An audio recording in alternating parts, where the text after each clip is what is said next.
প্রিয় দর্শক, আসসালামু আলাইকুম। আজকে একটি নতুন অভিজ্ঞতার কথা আমি আপনাদের সাথে শেয়ার করব।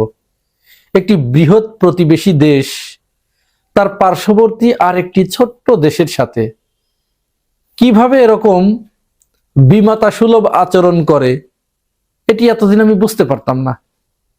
আমার কাছে মনে হতো যে প্রত্যেক দেশেরই তো জনগোষ্ঠী আছে, মানুষ আছে, নাগরিক আছে, সার্বভৌমত্ব আছে, মানচিত্র আছে, তারপরে সেনাবাহিনী আছে, সীমান্ত রক্ষাকারী বাহিনী আছে, ইত্যাদি ইত্যাদি সবকিছুই আছে। তো তারপরেও অন্য দেশের ভিতরে নাক গলায় কি করে, প্রভাব বিস্তার করে কি করে? আমার এই উপলব্ধিতে নতুন একটি মাত্রা যোগ করেছে এই সম্প্রতি ক্রিকেট বোর্ডের একটি ঘটনাকে কেন্দ্র করে। আপনারা জানেন, ক্রিকেট বোর্ডের একজন পরিচালক নাজমুল ইসলাম তার নাম। আমার কাছে এখন মনে হয় বাংলাদেশ বলে যদি আমি কিছু বুঝে থাকি, তাহলে কিছু কিছু ক্ষেত্রে আমি বাংলাদেশকে বুঝতে চেষ্টা করছি। আমি হাদিকে দিয়ে বাংলাদেশকে বুঝেছি। আমার কাছে মনে হতো উসমান হাদি মানে বাংলাদেশ। উসমান হাদিকে হত্যা করার পরে এখন মনে হচ্ছে যে বিসিবির ওই পরিচালক নাজমুল ইসলাম মানে বাংলাদেশ। এরকমই তো ব্যক্তি মানুষকে দেখে তার ভিতরে দেশপ্রেমের যে অগ্নিস্ফুলিঙ্গ, এটি দেখেই তো বাংলাদেশকে আন্দাজ করা যায়। তো এই নাজমুল ইসলাম একজন ক্রিকেটার তামিম ইকবালকে কেন্দ্র করে একটি মন্তব্য করেছিলেন। এই ঘটনাকে কেন্দ্র করে ক্রিকেটাররা নাজমুল ইসলামের উপরে চটে গেলেন। মজার ব্যাপার হচ্ছে, সবচেয়ে বেশি যিনি চটলেন ক্রিকেটের যে সংগঠন কোয়াব, এই কোয়াবের আবার সভাপতি হচ্ছে মিঠুন। এই ছেলেটা বেশি করে চটলেন। ঘটনার বিস্তারিত বিবরণে আমি যাচ্ছি না, আপনারা সবাই জানেন। আজ যেটি ঘটেছে, এই আজকে তারা খেলতে না গিয়ে বিপিএল বয়কট করে তারা হোটেলে গিয়ে সমস্ত খেলোয়াড়দেরকে জোর করে ধরে নিয়ে গিয়ে তারা একটা সাংবাদিক সম্মেলন করেছে। তারা নাজমুল ইসলামের পদত্যাগ দাবি করে। আমার কাছে মনে হয় বাংলাদেশের মানুষ এখনো ঘরের ভিতরে বসে আছে, রাস্তায় না নেমে এসে। আমার মনে হয় 1-2 দিনের ভিতরে এদেশের মানুষ রাস্তায় নেমে আসবে এই ক্রিকেটারগুলোর চেহারা উন্মোচন করার জন্য। কারণ নাজমুল ইসলামের নামটি যেখানে থাকছে, পুরা বাংলাদেশ তার পক্ষে দাঁড়িয়ে যাচ্ছে। এবং এই যে যারা তামিম ইকবালকে বলার পরেও তামিমের যারা ভক্ত বাংলাদেশের, তারাও নাজমুল ইসলামের পক্ষ নিয়েছে। কারণ কি? এর অন্যতম কারণ হচ্ছে এখানে আমার দেশ জড়িত। যেখানে দেশের স্বার্থ সবার উপরে থাকার কথা, সেখানে আমাদের দেশের এই খেলোয়াড়গুলো, এই অর্থলোলুপ ক্রিকেটারগুলো, তারা দেশের স্বার্থকে জলাঞ্জলি দিয়ে, দেশের মান ইজ্জতকে জলাঞ্জলি দিয়ে তারা ক্রিকেট বোর্ডকে বাধ্য করতে চাচ্ছে যে তুমি আমাদেরকে নিয়ে ভারতে খেলতে যাও। কারণ কি?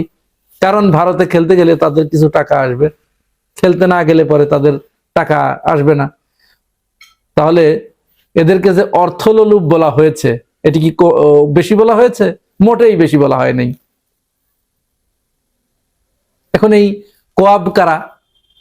এই কোয়াবের দায়িত্ব কারা? কারা পালন করছে এগুলো? এখানে প্রত্যেকটি এই যে মিঠুন যে ছেলেটি, এরা কারা? এরা সব রসুনের ওইটা একসাথে, সবগুলোর একসাথে।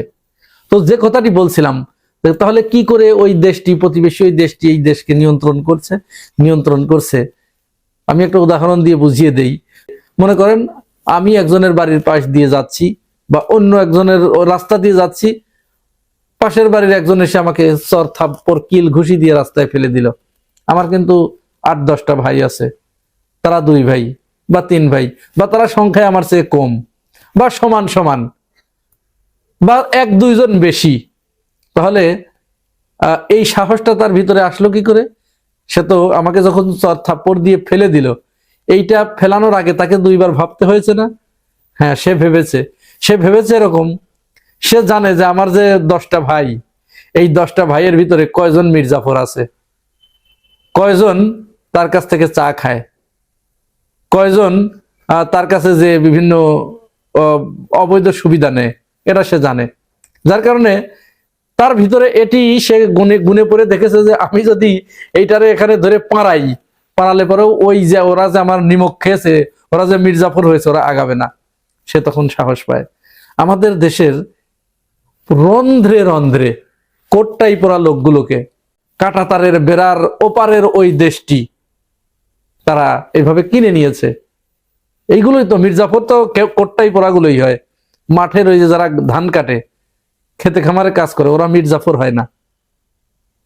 এই শিক্ষিত গুলো লেখাপড়া শিখে অর্থের কাছে এরা বিক্রি হয়ে যায়। অর্থ ছাড়া ঘুষ খায় কারা, দুর্নীতি করে কারা? কোন রিক্সা চালক, কোন ভ্যান চালক, কোন গরিব, কেউ করে না, এই শিক্ষিত গুলোই করে। যাই হোক, সে তখন ওইভাবে থাবড়ায় ফেলে দেয়। তো আমাদের ওই প্রতিবেশী দেশটিও জানে যে আমাদের এখানে কারা কারা মির্জাফর। এই জন্য তারা বাংলাদেশের বিরুদ্ধে যে কোনো বিষয়ে, যে কোনো সময়, যে কোনো সিদ্ধান্ত নিতে দুইবারও ভাবে না। ওরা জানে।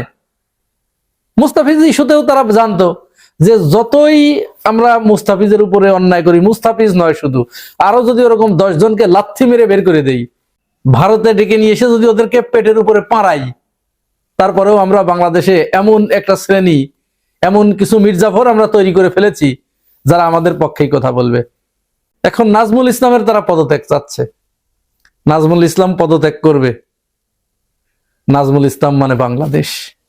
তো যাই হোক, ওই কোয়াবের যে সভাপতি মিঠুন, তার নেতৃত্বে মেহেদি মিরাজ সেখানে বক্তব্য রেখেছে সাংবাদিক সম্মেলন করে। সেখানে তারা নাজমুল ইসলামের পদত্যাগ দাবি করেছে এবং মেহেদি মিরাজ বলেছে যে বাংলাদেশের জনগণের পয়সায় ক্রিকেট চলে না, ক্রিকেট চলে হচ্ছে স্পন্সর এবং আইসিসির টাকায়। তাহলে আমরা জানি কি, এই যে বাংলাদেশের জনগণ, রিক্সা চালক, ভ্যান চালক, হ্যাঁ, মুসি, কামার, মুটে, এরা যে ট্যাক্স দেয়, এই ট্যাক্সের একটা অংশ সরকার তো তার রাষ্ট্রীয় খাতে ব্যয় করে, ক্রিকেটেও ব্যয় করে। অথচ সে জানালো, অস্বীকার করলো যে না, বাংলাদেশের জনগণের টাকায় ক্রিকেট চলে না, ক্রিকেট চলে এই টাকায়। এখন এই মেহেদি মিরাজকে দেখুন, মেহেদি মিরাজের পরিচয়। মেহেদি মিরাজ 2018 সালের নির্বাচনের আগে সে নৌকার পক্ষে ছাপাই গিয়েছে। 24 সালে নৌকার পক্ষে সে ভোট চেয়েছে। দেখুন, আমি প্রমাণ দিয়ে দিচ্ছি। আবার এই যে সাংবাদিক সম্মেলনটা করলো, তারা মুস্তাফিজকেও তারা ডেকে নিয়ে গেছে। যে মুস্তাফিজকে নিয়ে এত কিছু, সেই মুস্তাফিজকে তারা ডেকে নিয়ে গেছে। মুস্তাফিজের এই যে ছবিটা আমি দিয়ে দিলাম, ওর দাঁড়ায় থাকার ভাব দেখুন। ছবিটা যদি আপনারা একটু বিশ্লেষণ করেন, মুস্তাফিজের বডি ল্যাঙ্গুয়েজ, ওর মৌখিক অবয়ব, ওর অ্যাটিটিউড বলে দিচ্ছে সে ওখানে অস্বস্তিতে আছে, অর্থাৎ তাকে জোর করে নিয়ে যাওয়া হয়েছে। পিসিবি পরিচালক এম নাজমুল ইসলামের বক্তব্যের পর বিপিএল বয়কট করেন ক্রিকেটাররা। সেই বিষয়ে আজ দুপুরে কোয়াবের সংবাদ সম্মেলনে উপস্থিত হয়েছিলেন মুস্তাফিজুর রহমান। তবে মিরাজ মুস্তাফিজকে ডেকে সংবাদ সম্মেলনে বসানোর চেষ্টা করলেও মিরাজের ডাকে সাড়া না দিয়ে পেছনে দাঁড়িয়েছিলেন মুস্তাফিজ। লিটন দাসের ছবিটাও দেখুন। লিটন দাসও মনে হচ্ছে বিরক্তিতে ভরা তার চেহারা। সে ওখানে যেতে চায় নাই, জোর করে তাকে বাধ্য হয়েছে। যেমনটি ডিবি হারুন আমাদের 6 সমন্বয়ককে ডিবি অফিসে তুলে নিয়ে গিয়ে যখন তাদেরকে দিয়ে স্টেটমেন্ট দিয়ালেন যে আমরা আন্দোলন প্রত্যাহার করলাম, তখন তাদের ওই অ্যাটিটিউড, গেস্টার, পোস্টার, তাদের মুখাবয়ব, এগুলো দেখেই আমরা বুঝে ফেলেছিলাম যে এটা জোর করে করানো হয়েছে। সুতরাং আন্দোলন দমানো যাবে না। এই হলো অবস্থা। এই হলো অবস্থা। মনে হচ্ছে আমাদের ক্রিকেট জিম্বাবুয়ের ক্রিকেটের মতো হতে যাচ্ছে। কারণ জিম্বাবুয়েতেও কিন্তু একসময় জিম্বাবুয়ে খুব ভালো একটা দল ছিল। তো তাদের রাজনৈতিক টানাপোড়েনের কারণে জিম্বাবুয়ে ক্রিকেটটা ধ্বংস হয়ে যায়। পরে তারা আবার আস্তে আস্তে এখন ভালো করছে, ক্রমান্বয়ে ভালো করছে। তো আমাদের এই ক্রিকেটারদের তো উচিত ছিল যে আমার দেশ যে সিদ্ধান্ত নিয়েছে, আমরা দেশের স্বার্থে সেই সিদ্ধান্ত মাথা পেতে নিলাম।